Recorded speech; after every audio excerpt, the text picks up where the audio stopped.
Bien, seguimos. Nuestra segunda mesa versa sobre la ética en los negocios.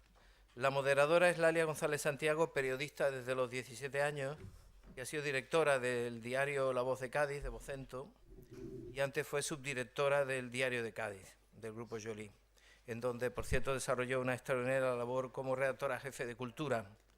Tiene los premios Meridiana de Andalucía de Periodismo, en la actualidad es tertuliana en Canal Sur Radio y Televisión, así como en otros medios audiovisuales locales, y también es articulista en los diarios regionales de Vocento, en particular El Ideal de Granada y El Sur de Málaga, en donde comenta la actualidad política y económica. Y para demostrar que es cierto que el aserto de que los periodistas valemos para cualquier cosa, Lalia es también presidenta del Parque Natural de la Breña y las Marismas de Barbate. Así que nos trae aire limpio que nos viene muy bien en esta mesa, además de aportar ella su destreza en el oficio. Lalia. Bueno, muchas gracias, Ignacio. Esto del Parque de la Breña es lo más importante que me ha pasado en la vida, porque además es un poco el territorio de mi infancia, con lo cual os recomiendo mucho, aprovechando el momento Movie Record, que lo conozcáis. Bueno, os comento que tenemos muy difícil superar el nivel de la mesa anterior, así que vamos a hacer un gran esfuerzo los tres, porque creo que ha sido brillantísima y sobre todo el moderador me lo ha puesto aún más complicado de lo que yo esperaba encontrarle. Así que no me voy a centrar de una vez. Creo que nos toca abordar uno de los más delicados aspectos del amplio mapa de la corrupción, que es el económico, y sobre todo el tema de la ética en los negocios. Está claro que el dinero está en el centro de la corrupción y actuar en este terreno es clave para conseguir esa terapia profunda que buscamos. Si nos paramos a pensar, mordidas sobre costes, comisiones, 3% con IVA o sin IVA, son el lenguaje un poco de la corrupción y si está claro que si quieres encontrarla hay que seguir el rastro del dinero. Tenemos pues ahora mucho que decir desde el mundo de la empresa y de la economía para lograr imponer unas reglas éticas en el conjunto de la sociedad que sin duda tiene una superestructura económica evidente. Y también porque está claro que para que alguien se corrompa tiene que haber un corruptor, o sea, y que tan corrupto es el que cobra como el que paga. En este sentido, bueno, pues en esta horita apenas que tenemos vamos a desentrañar un poco qué es lo que está pasando y qué se puede hacer en el mundo de la economía. Para ello vamos a contar con Ignacio Osborne, que os lo presentaré rápidamente, pero que sé que lo conocéis. Es un ejecutivo de primera línea con amplia formación y experiencia internacional, líder de una empresa puntera que ha sabido hacer de manera magistral su transición interna, su diversificación y modificación, y que está ante su gran momento porque este año, además de que se acaba de anunciar que será el presidente de Osborne en sucesión del actual titular, Tomás Osborne, en 2017, también se va a hacer cargo el mes que viene de la presidencia del Instituto de Empresas Familiar.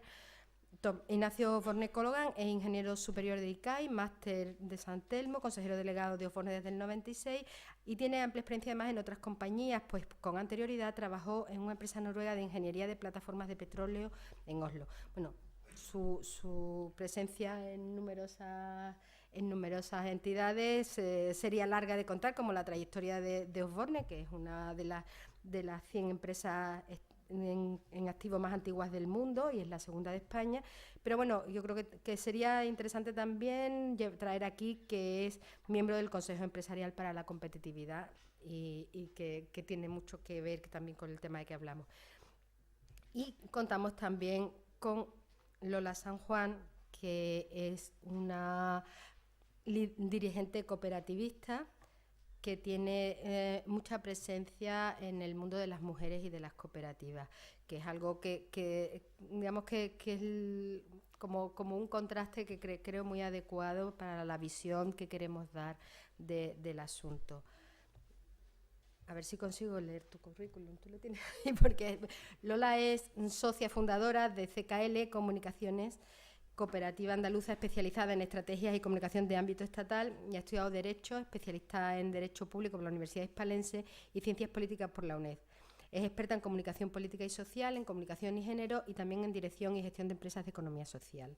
Ha trabajado para diferentes gabinetes institucionales y empresariales, forjando marcas cooperativas y gestionando agendas públicas. desde turismo, comercio, deporte y demás. Es también presidenta de las Mujeres Cooperativistas de Andalucía, AMECOP, y ocupa numerosas responsabilidades dentro de las distintas organizaciones y patronales de la economía social, como consejera y tesorera de FAECTA, patrona de la Fundación EAS, consejera de CEPES Andalucía, en fin, un amplio repertorio de cargos dentro del asociacionismo empresarial cooperativista. Así que podemos empezar pues por el principio. ¿Cómo fomentar que las relaciones económicas sean éticas? ¿Cómo convencer a los agentes de que a fin de cuentas es lo que compensa? ¿Cuáles son los principales enemigos? ¿Tienen las empresas que tener un código ético? Ignacio, te toca. Pues claro que sí. Yo quería antes dar un paso un poco más arriba, y aunque no me quiero meter en la mesa anterior y hablar en genérico, como bueno, en genérico y en temas políticos y tal, que se hablaba en la mesa coloquio anterior, yo quería hacer un poco un tema, una abstracción un poquito más general sobre la corrupción en general. Yo creo que a corto plazo hay dos cosas que se han hablado un poco de paso en la mesa anterior, pero que yo creo que son muy importantes. A corto plazo yo creo que son fundamentales dos temas. Uno, la rapidez en la justicia. Yo creo que en la corrupción el que se eternicen los casos es malo. Y dos, los controles internos. Yo creo que es fundamental fomentar los controles internos en todas las instituciones, de los partidos políticos, hasta las instituciones públicas y, por supuesto, en las privadas. Y eso sí que se puede hacer rápido a corto plazo. Luego hay un tema más complejo que es a largo plazo, que se ha hablado antes, eso sí se habló antes con mucho detenimiento. Yo soy un firme creyente, que es la educación primaria. La universidad es demasiado tarde. La educación primaria es fundamental, hacer un plan de largo plazo para la educación primaria. Para tener valores éticos, valores de cumplimiento, valores de lo que es la ética personal, ya ni siquiera empresarial, ni social, ni nada de eso.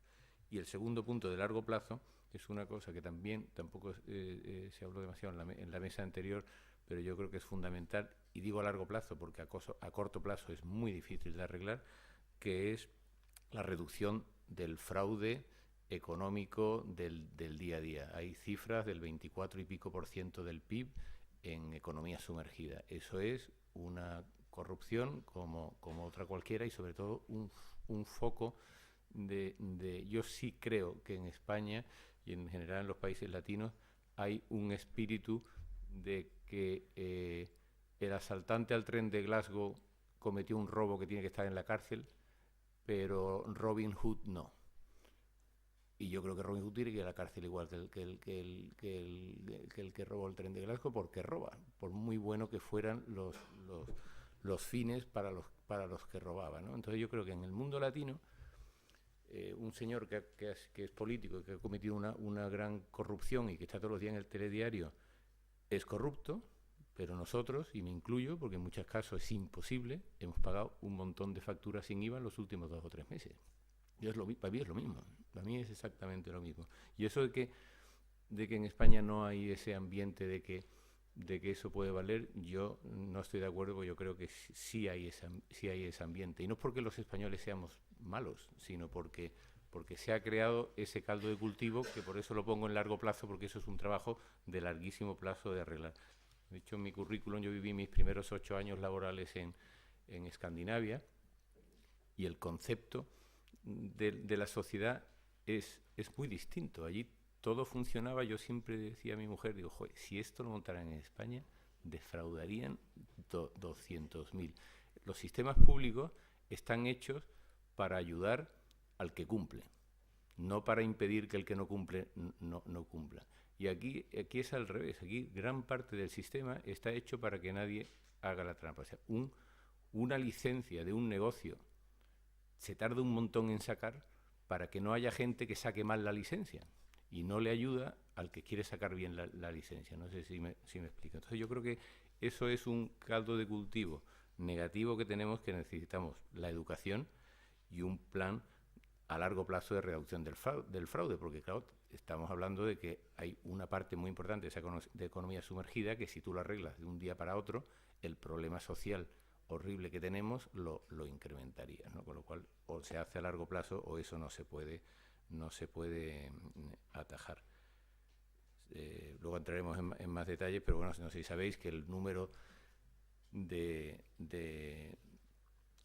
inspectores fiscales, de administraciones tributarias que tenemos en España es ridículamente pequeño. Por eso las inspecciones van muy orientadas para los que pagan, y hay muy poco trabajo de largo plazo para disminuir el fraude. En países como Holanda, Alemania, Irlanda hay una persona en la administración tributaria por cada 700 y pico habitantes. En Reino Unido y Francia hay por cada 900 habitantes, en Portugal hay por cada 1000, en España hay por cada 1958. O sea que hay 2 veces y media menos que en muchos países, casi 2 veces, casi la mitad que en Portugal, y eso hace que sea muy difícil hacer un plan de reducción del fraude, porque, como digo, creo que hay que hacerlo en largo plazo.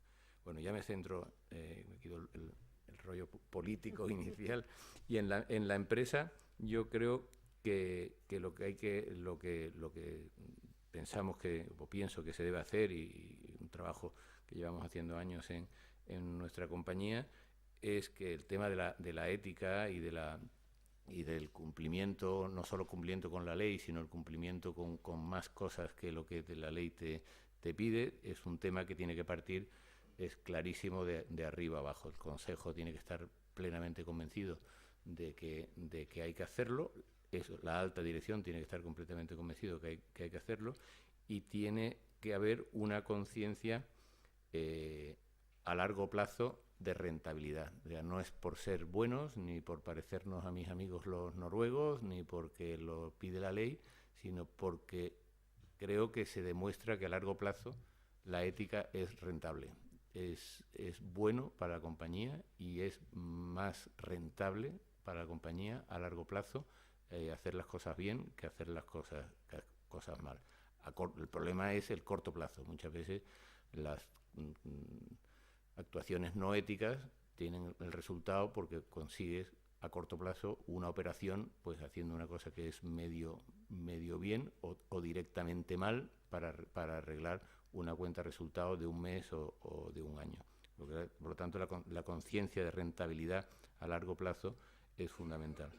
Y el único medio que conozco, y que es lo que hay que hacer, y que es lo que estamos haciendo en nuestra compañía, es un gobierno corporativo que esté perfectamente organizado para que eso se desarrolle, se cumpla y se fomente. Yo creo que es tan importante o más la ejecución de la parte positiva que la policía de pillar al que no lo cumple. Yo creo que siempre digo palabras muy simples y muy llanas, que es más barato ahorcar en la plaza del pueblo, simuladamente, claro, de vez en cuando al que no cumple, que montar una auditoría súper cara, ¿no? Yo creo que tienes que montar los temas positivos para que las cosas funcionen bien, y luego ser muy rápido y muy visible a la hora de que si algo funciona mal, pues tienes que demostrar por la ley. Ahora mismo la ley de sociedad de capital es muy importante, ahora que te obliga a demostrar al Consejo de Administración, con una responsabilidad tremenda, de que si ha ocurrido algo, el Consejo y todo el gobierno corporativo está obligado a demostrar que tenía los medios adecuados para que eso no pasara. No para que no pase, porque alguna vez puede pasar, pero los medios adecuados para que eso no pasara. Y eso es lo que pienso sobre cómo. Muy bien, un buen punto de partida, Lola. Me gustaría conocer desde tu punto de vista de otra dimensión empresarial, la cooperativa ¿cómo ves esta cuestión? ¿Cómo es el código ético? ¿Cuál es el margen de actuación para una ética de los negocios en tu ámbito? Pues desde el cooperativismo y desde la economía social, yo creo que tenemos un amplio margen de mejora. Amplio margen de mejora, entendiéndose además que estamos tratando con temas que van unidos al sistema de valores tradicional, la avaricia, la propiedad privada. Los empresarios y las empresarias tenemos que gestionar con todo esto y encima sacar rentabilidad empresarial, y no es algo nuevo. Ya si yo no recuerdo mal, había una cita incluso de Moisés en la Biblia que ya advertía contra los casos de corrupción, y en el Corán también. Luego, es algo que es parte intrínseco de nuestro sistema de valores, y los empresarios y las empresarias siempre hemos estado ahí. En la gestión ética de los negocios creo que no hay medias tintas, es decir, tenemos que ser parte de la solución, por tanto tenemos que reconocer que nosotros también somos parte del problema. Y si no acabamos tomando esta determinación, virando a un poco más de empresas modernas, empresas con valores, al final el sistema craqueará, el sistema no nos valdrá a nadie. Y pondremos, incluso aparte de la sociedad civil, en contra nuestro. Luego, yo creo que es un sistema que, por propio beneficio empresarial, deberíamos ir cambiándolo.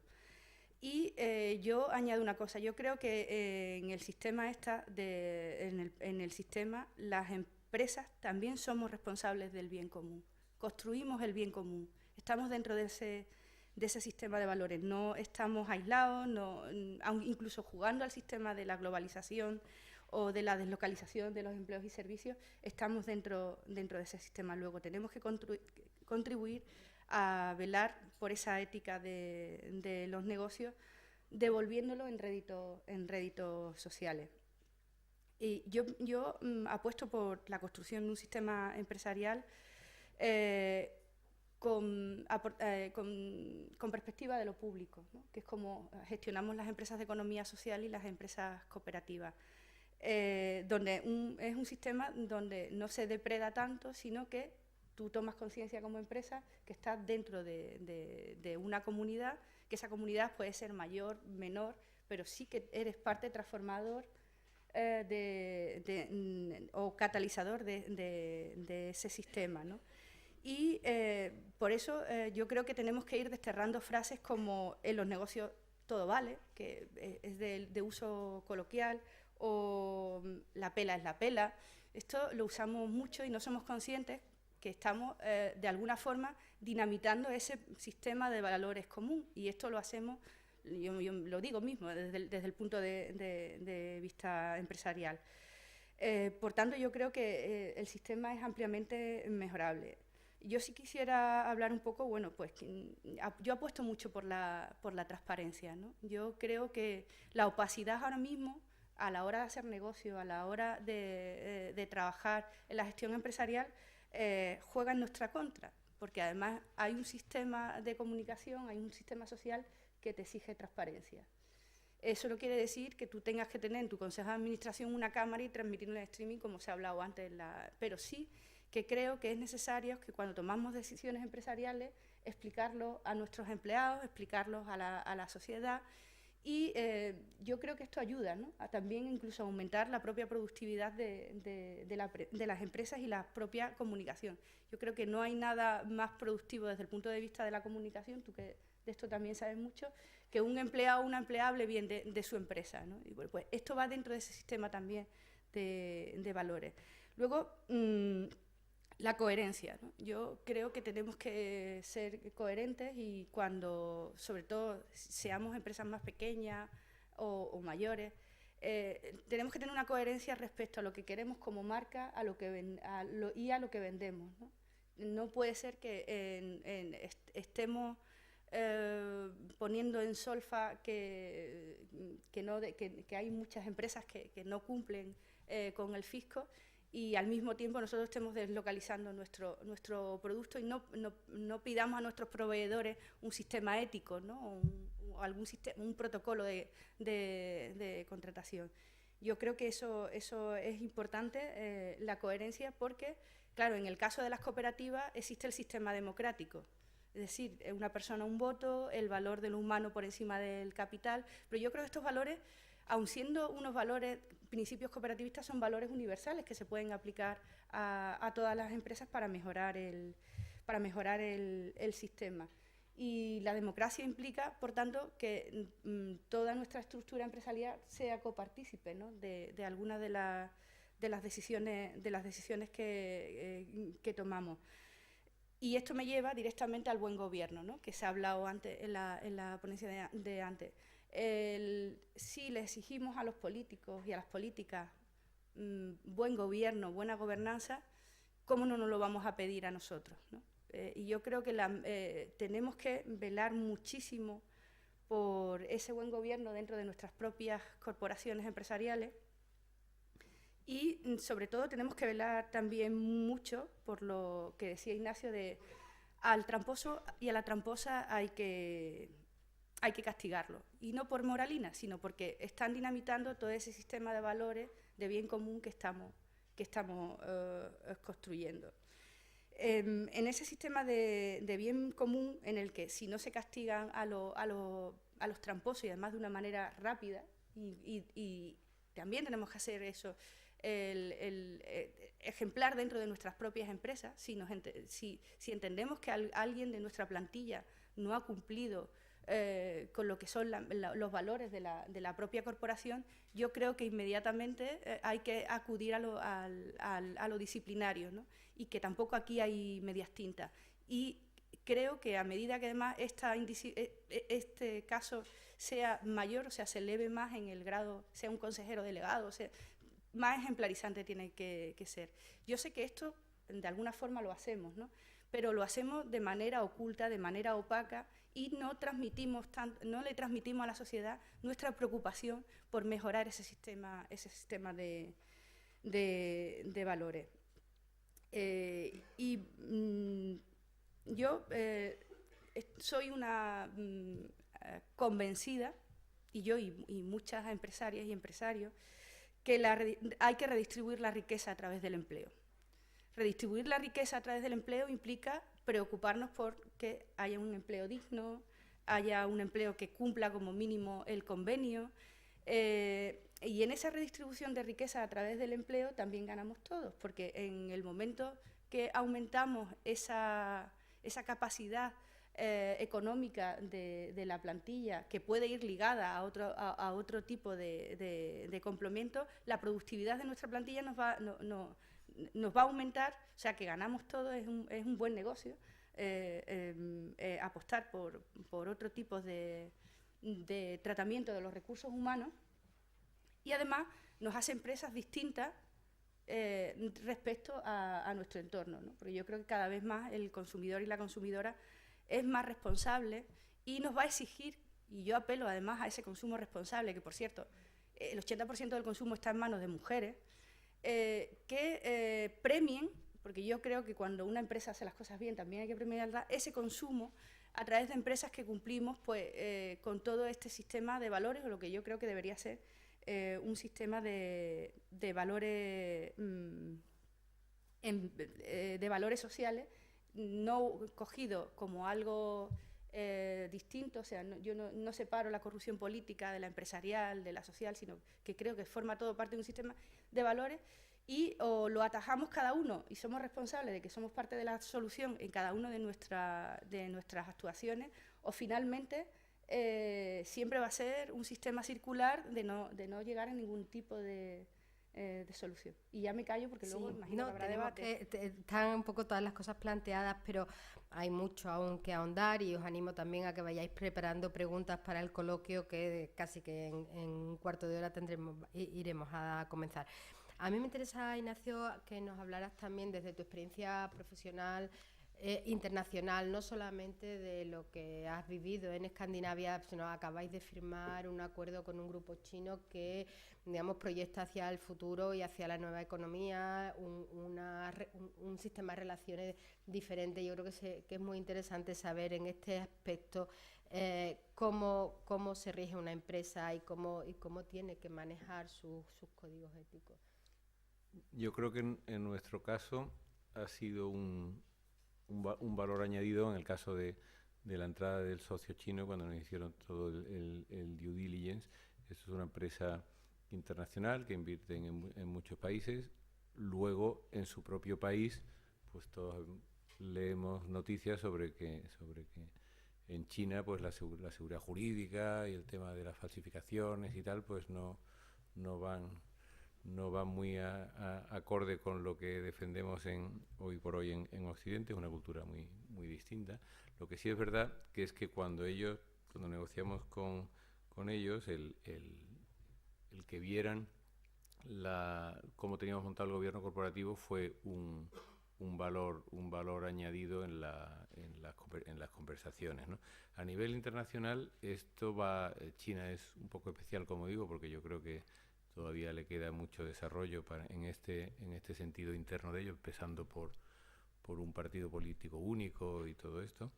Pero a nivel internacional y a nivel inversiones, los bancos, las relaciones con otras compañías, cada vez es un tema que se pregunta más y que se tiene que demostrar que lo que se tiene es de verdad, porque yo creo que ha habido una época en donde los códigos éticos y los valores y la misión y todas estas cosas pues eran cosas que te lo hacía un consultor, te daba un librito, te lo imprimía en los ceniceros cuando se podía fumar en las oficinas y ahí se quedaba, ¿no? Y yo creo que ahora cuando alguien te hace un due diligence tanto para entrar como inversor como para hacer una operación en donde tú eres el inversor o hacer una operación financiera con un banco, parte importante del due diligence es demostrar que de verdad tus códigos éticos, tu gobierno corporativo, lo haces porque crees en él y que funcionan y que no es simplemente un libro en un archivador en una estantería.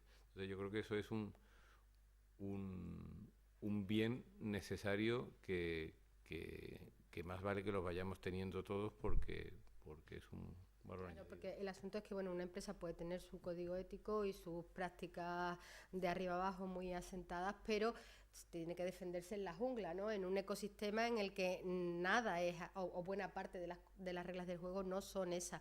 ¿Cómo se hace? Y hasta qué punto eso puede ser una práctica de una empresa por sí sola, un poco quijotesca, o es preciso que desde las asociaciones empresariales se haga un trabajo en este sentido que también reivindique la imagen de la empresa, ¿no? Porque si en algo coincidimos todos en que en este país, por eso hablamos de emprendimiento, emprendeduría y ese tipo de palabras para evitar decir empresa muchas veces porque tiene una cierta connotación negativa. Yo no sé si pensáis, a lo mejor Lola, desde tu experiencia asociativa, ¿qué tienen que hacer las patronales, las organizaciones empresariales para cambiar esas reglas de juego y empezando por una propia, digamos, renovación interna, ¿no? Sí, yo creo que no hace falta hablar de Díaz Ferrán ni de los escándalos en los que hemos hablado, ¿no? Sé que me pedíais caña, pero bueno, es mejor no señalar. Que efectivamente has dado en la clave. Yo creo que hay que revisar la representación empresarial. Es decir, a las empresas no nos puede representar el más pillo o la más pilla. Ni nos puede representar tampoco el que más gana, probablemente.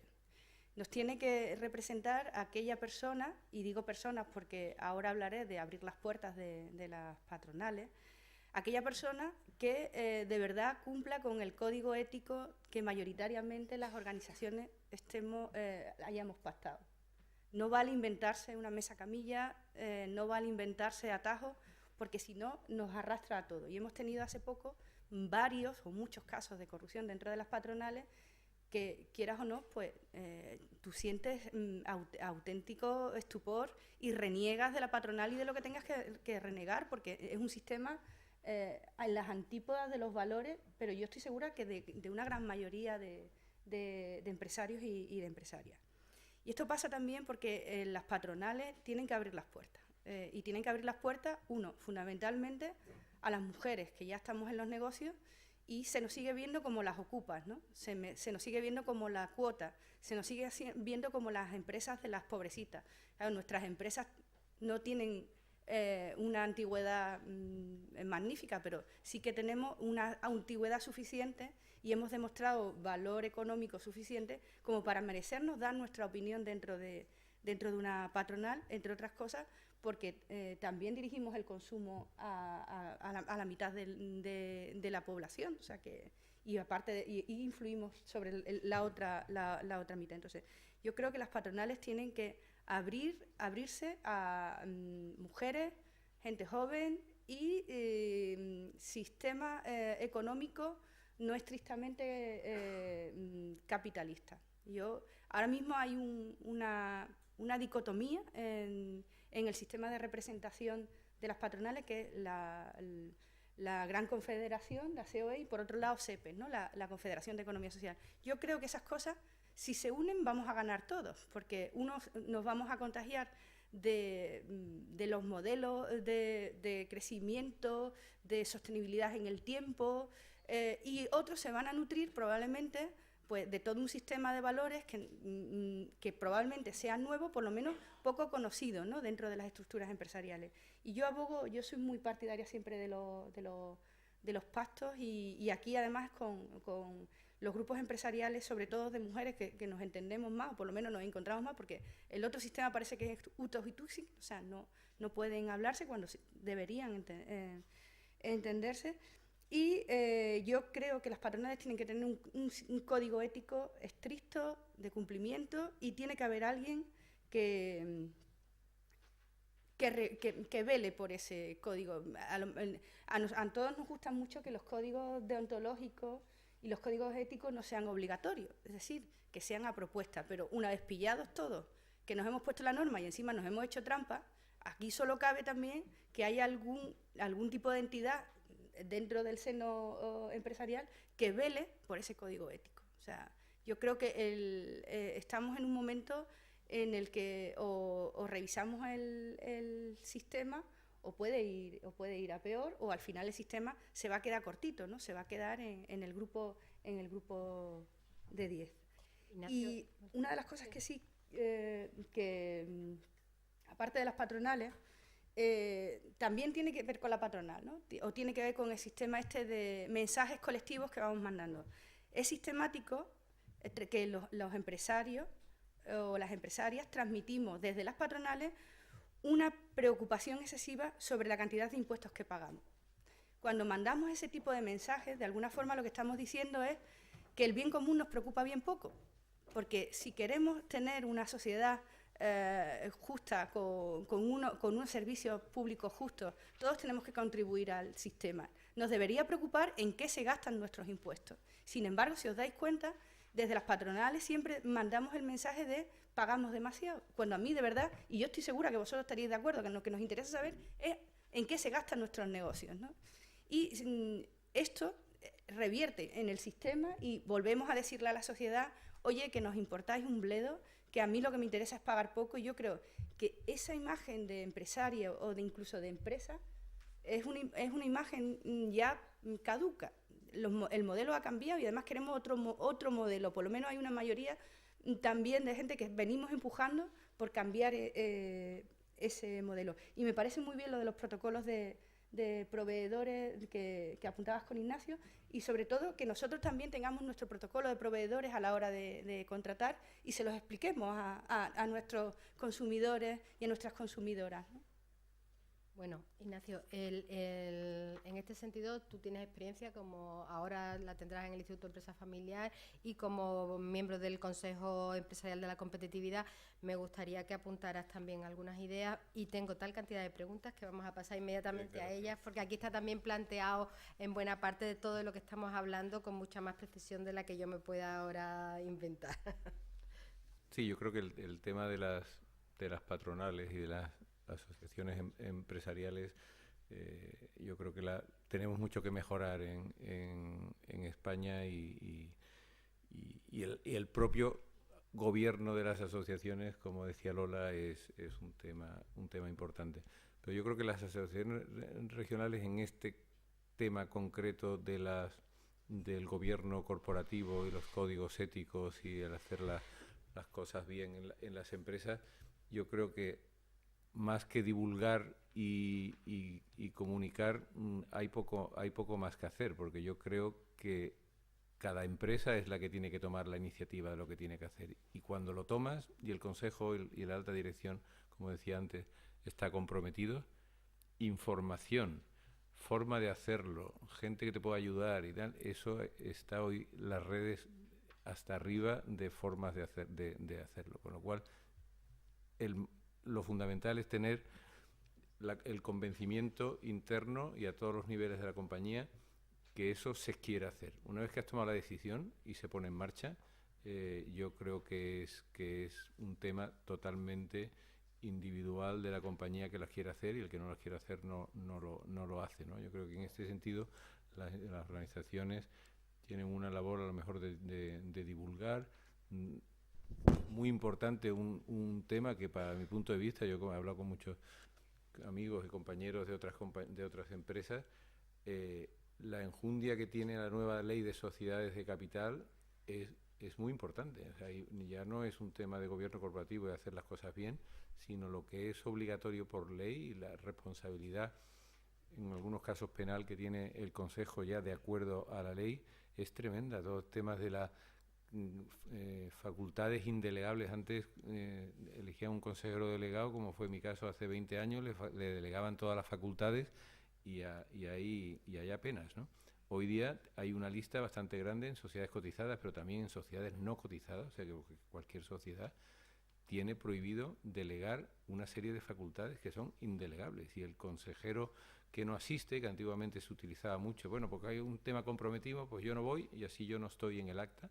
Hoy día la no asistencia es un tema agravante, no atenuante, con lo cual yo creo que es muy importante la difusión de todas estas cosas en la compañía, porque tenemos y lo que hablabas antes de internacional, y esto no es España, esto es Europa, y todas estas leyes vienen motivadas por eso, con lo cual es fundamental.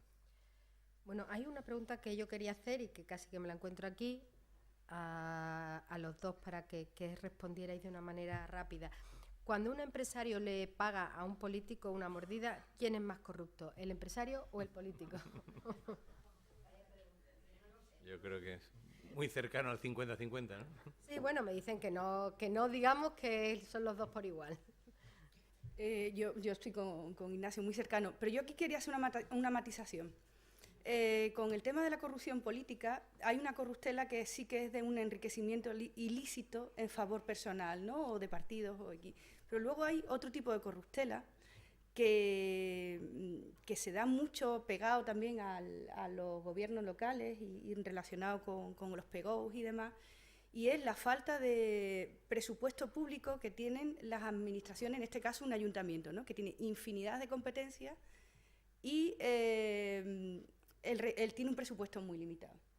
¿Por qué hago esta reflexión? Porque también es corruptela decir, oye, que tengo que construir un polideportivo, ¿no? Tú construyes un polideportivo y claro, los empresarios y las empresarias que somos muy listas, le decimos, oye, si yo te ofrezco, yo sé que tú como alrededor tienes que urbanizar el barrio, yo te urbanizo el barrio y además el polideportivo, y eso parece que está bien, ¿no? Bueno, pues eso es otro tipo de corruptela. Entonces yo sí que quiero ser muy seria en que la disminución de la capacidad presupuestaria que pueda tener una administración pública a la hora de tener que desarrollar sus competencias, sus servicios públicos,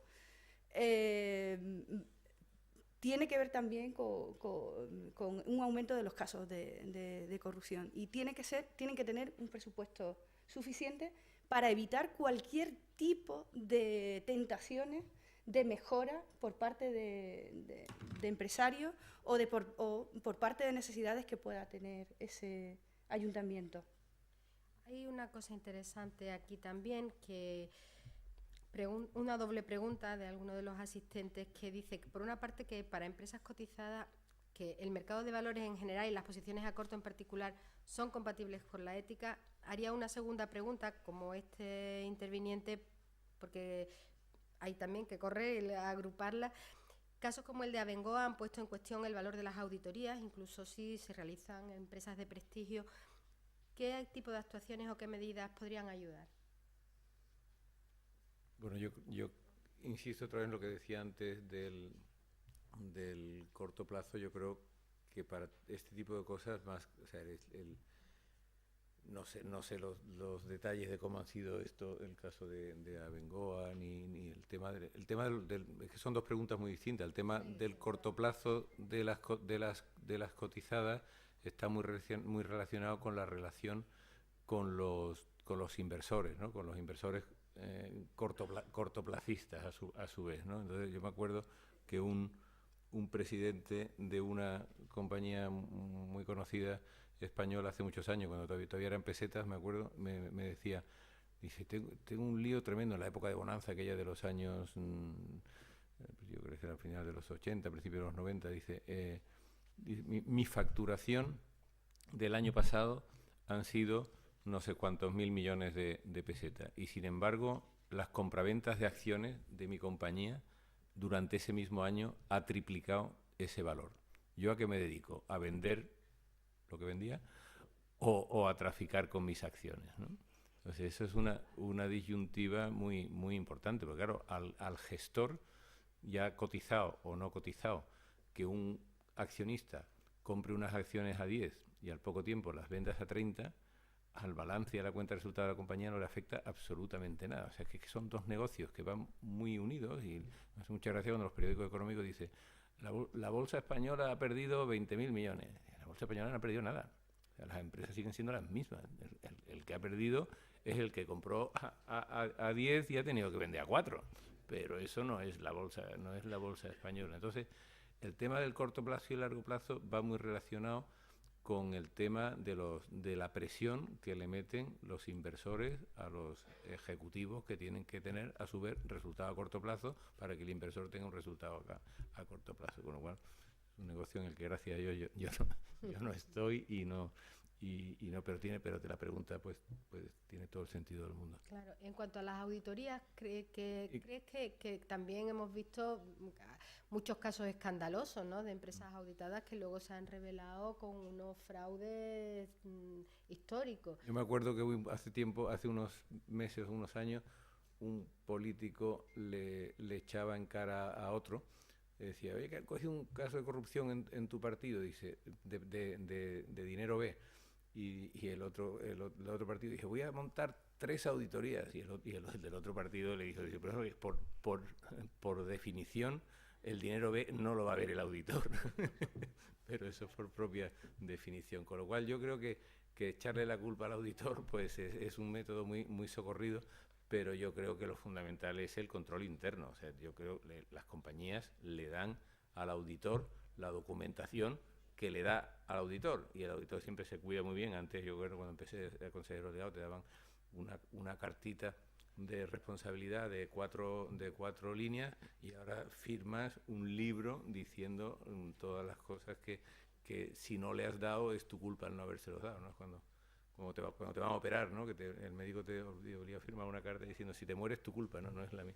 Pues el auditor es igual, por lo cual, y tienen razón, porque al final el auditor audita la documentación que tú le das. Hombre, él tiene que hacer algún trabajo más y tiene que investigar más, y son gente con experiencia que a lo mejor ha habido errores gordos de las auditorías, pero al final la responsabilidad es de la compañía y del control interno y del Consejo de Administración, y además no es porque yo lo diga, lo dice la ley, ¿no? Hay otra cosa interesante aquí, Lola. Un poco has hablado tú de esto. ¿Cómo puede ser que, mientras que se habla de ética en las empresas, en muchos sectores se sustituya a los trabajadores fijos por autónomos con dedicación completa, y que ni los sindicatos ni nadie diga nada? Sí, es un claro perjuicio, tanto para los trabajadores como para la sociedad. Sí, y sobre todo es de inmediato para los trabajadores y las trabajadoras, claramente para el futuro. A mí me preocupa mucho, está muy de moda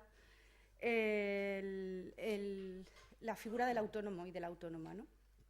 Porque es bien fácil sacar a una persona de las listas del paro con una cuota, el bono de los 50 euros por hacerte autónomo, pero a nadie se le ocurre pensar que en la tributación de la seguridad social que tiene ese autónomo de cara a las pensiones futuras, por ejemplo, ¿no? Y a nadie se le ocurre pensar que un sistema económico o empresarial de un país no se puede mantener solo con 1 millón de autónomos. Necesita estructuras empresariales sólidas, es verdad que éticas, con valores de trabajo digno, pero está ahora, y además entra en el pacto que se ha propuesto, entra también la figura del autónomo del tirón, ¿no? y como la panacea. Yo creo que las empresas tenemos que revisar de verdad yo soy convencida de que la redistribución de la riqueza a través del empleo es un valor fundamental en el seno de las empresas, y es un valor ético. Igual que es valor ético pagar los impuestos, igual que es un valor ético cuidar por el buen gobierno, esto también lo es. Y lo es porque también estamos en Europa, hay unos convenios internacionales que dicen que tenemos que cumplir, porque tenemos también la responsabilidad social con nuestro entorno, de generar de cuidar a nuestra plantilla. A mí me encantaría, hoy venía en El País también una reflexión sobre quién se jubila hoy en la misma empresa. Prácticamente nadie, ¿no? Tenemos que buscar empresas que, primero de una larga trayectoria, y luego el sistema es tan malvado que nos hemos terminado creyendo que el abaratamiento de costes salariales es mejor para las empresas, y es todo lo contrario. Yo creo que también, sinceramente, creo que son modas empresariales muy imbuidas por esa globalización donde no hay respeto a los derechos humanos, a los derechos de las personas, y que tenemos que ser responsables y decir, no, mire usted, yo soy una empresa europea afincada en España y voy a cumplir con este código y no saltármela. Y lo de contratar a autónomos como si fuera para realizar trabajo en vez de tenerlo tú a costa de la empresa, bueno, pues ayer lo hablábamos, parte de la esclavitud del siglo XXI, ¿no? No reconocerle los derechos y deberes a una persona. Y respecto a los sindicatos, pues hago el mismo análisis que he hecho con las patronales, es decir, la ética interna, la representación, yo entiendo que es necesario que tengamos sindicatos porque mejoramos todos y todas, pero es necesario también y esos sindicatos tienen que tener una financiación público a los partidos políticos, que yo espero que se revise porque también tiene una buena repensada. En los sindicatos pasa igual, porque si no es muy difícil tener, y además yo veo que hay como a veces hay una doble baraja en la exigencia en lo público y la exigencia en lo privado, ¿no? Y yo creo que las exigencias de un sindicato tienen que ser coherentes y lo más contundente posible en la mejora, pero al mismo tiempo tienen que entender y tienen que formarse también en que las empresas somos necesarias para que también ellos puedan desarrollar su trabajo. Pero fundamentalmente, separar el sistema de financiación de sindicatos, partidos políticos, patronales, de cualquier sistema público. Tiene que ser un sistema pues mucho más de representación tipo ley. ¿Y cuáles creéis que son los límites de la transparencia? ¿El buenismo empresarial es una ventana abierta a la competencia y, por lo tanto, a la rentabilidad? ¿Habría que definir unos estándares de transparencia para establecer la relación confianza-transparencia en equilibrio permanente, que preguntan aquí? No, yo estoy muy de acuerdo con lo que decía antes Lola, que una cosa distinta, una cosa es retransmitir el Consejo de Administración en las redes, y otra cosa es ser transparente. Yo creo que la transparencia importante para mí, que también lo decía antes Lola, no es publicar en los medios lo que hace tu empresa para bien o para mal. Yo creo que es mucho más importante el comunicarlo a tu entorno, comunicarlo a tus empleados. El tema de los proveedores es fundamental. Nosotros que tenemos mucha relación con muchos proveedores es básico. Entonces, proveedores, los que trabajan en la compañía y los accionistas, los bancos, una cosa que siempre somos los empresarios muy aficionados a meternos con los bancos, que hacen tal, que hacen cual, que te dan, como decía un amigo mío, te prestan el paraguas en verano y te pides que se lo devuelvas en invierno y cosas como esas. Pero muchas veces no somos transparentes con los bancos. O sea, ser transparente con tus compañeros de viaje financiero también es rentable. O sea, que yo creo que la transparencia va mucho más en el sentido de con tus como llaman los ingleses, con tus stockholders, ¿no? Con toda la gente con la que te relacionas en tu compañía, que ser transparente público, ¿no? Hay una cosa muy concreta aquí que no sé si, pero bueno, con respecto a quien la haga, que se refiere al Tratado de Libre Comercio entre Estados Unidos y Europa. Si puede suponer que las relaciones entre las multinacionales y los estados sean más oscuras, y si puede suponer incluso un aumento de corrupción y hábitos poco éticos. realmente es verdad que del Tratado de Libre Comercio no sabemos nada, entre otras cosas porque no se puede difundir sus contenidos, ni se pueden anotar sus cláusulas, pero se ha extendido, ¿no?, una especie de miedo en los agentes económicos a los efectos que pueda tener. No sé hasta qué punto vosotros estáis preocupados por esto o pensáis que es más una construcción coyuntural, ¿no? Yo la verdad es que he leído sobre el tema, pero no sé qué hay detrás. Si es un Hay tema, muchas empresas que están incluso, sobre todo empresas exportadoras andaluzas, que están muy esperanzadas porque va a suponer un derribo de barreras y facilitar el acceso a los mercados frente a todas estas prevenciones teóricas. No sé. Yo por lo poco que se ha podido conocer del Tratado de Libre Comercio y cómo se está aplicando otros tratados de libre comercio en otras áreas del mundo, yo le tengo mucho respeto y en principio no me gusta nada. No me gusta nada porque no conocemos qué se está pactando, ¿no? Volvemos a saltar la transnacionalidad sistemáticamente en la aplicación de derechos, de deberes y volvemos otra vez a no tener muy claro quién va a otorgar o quién va a revisar el Tratado de Libre Comercio, porque las propias empresas ahora parece que podemos ir a otro tribunal que no sea el nuestro a la hora de dirimir pues, derechos, por ejemplo, laborales.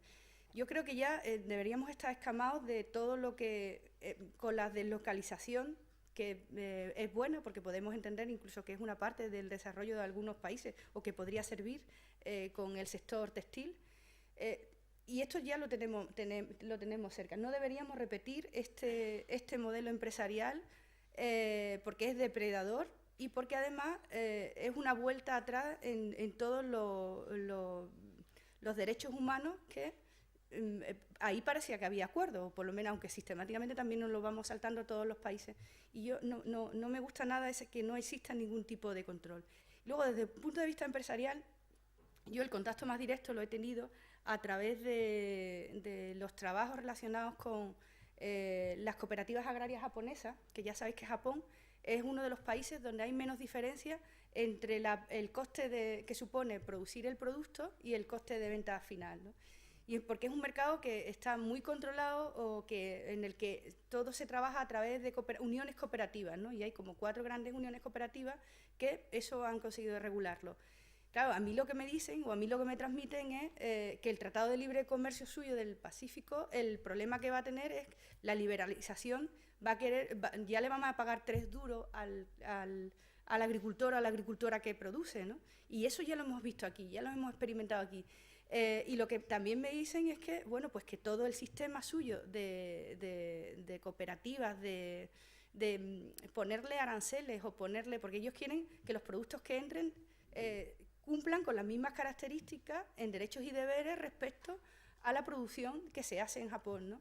Pues eso se rompe y además ellos tienen una competencia directa, imaginaros, con toda Asia alrededor. Entonces, yo, que son gente muy puntera, muy pensada y con una productividad muy alta y un respeto al medio ambiente, a los derechos humanos, yo me inclino de momento no al TIP, hasta que me demuestren o me convenza de que eso no nos va a hacer daño como personas, ¿no? Bueno, pues nos tenemos que marchar. Yo creo que las aportaciones han sido importantes, pero antes de hacer yo un resumen me gustaría dejaros a vosotros un poco la idea fuerza con la que queráis cerrar esta mesa. Bueno, yo tengo claro que a nivel de compañía mi resumen es responsabilidad del Consejo de Administración y de la totalidad de la compañía, empezando por el Consejo, control interno y animar a las compañías que lo hagamos todos, que yo creo que esto es una cosa que repercutirá en el bien común. Creo que la supervivencia es voluntaria, o sea que yo creo que esto es un tema de supervivencia y de hacer las cosas mejores. Yo diría que ética, transparencia, coherencia y buen gobierno.